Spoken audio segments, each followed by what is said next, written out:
focus this hour. Big breaking news in connection to the Liquorgate decision. In fact, there's no relief for Arvind Kejriwal. This means that the Delhi Chief Minister, of course, will continue to be behind bars. The Supreme Court has now refused to lift the stay on Arvind Kejriwal's bail.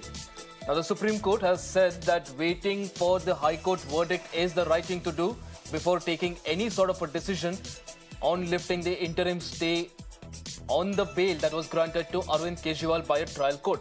Now, of course, this means that the High Court decision to put an interim stay on Arvind Kejriwal's bail will continue. My colleague Harish joins us on the broadcast to get us more details on this. Harish, this is of course a big setback for Arvind Kejriwal. He was of course hoping for a supreme relief, but also on the other hand, one of the key remarks that I've seen here is by Justice Manoj Mishra, who's also said that in such matters, the fact that the decision has been reserved, it's not common, it's something unusual. Help us understand what the justice was trying to say here.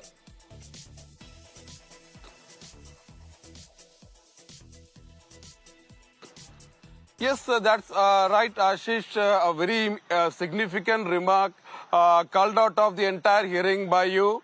In fact, the judge meant that in matters where a stay is sought by a petitioner, the court normally passes an order rather than reserving the judgment. But the big takeaway is that Arvind Kejriwal has not got any relief from the Supreme Court today because the Supreme Court has said that it is in the fitness of things that we should wait for the Delhi High Court's judgment.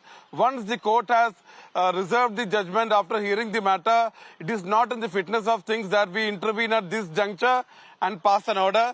So we should ideally wait for the judgment of the High Court.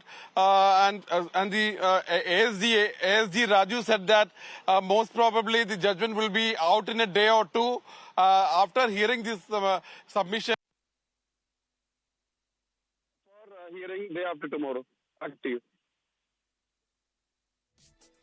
Right, Harish, appreciate you joining us on the broadcast, getting us all those details. So clearly there, Arvind Kejriwal's worries continue. In fact, no relief that he was expecting from the Supreme Court. But again, in a major remark that the Supreme Court has given out, it said that while the High Court decision is awaited, the fact that it has reserved the judgment, the Supreme Court has pointed out that it is very unusual for a High Court to reserve the judgment on an interim stay. We'll of course get you more details on that.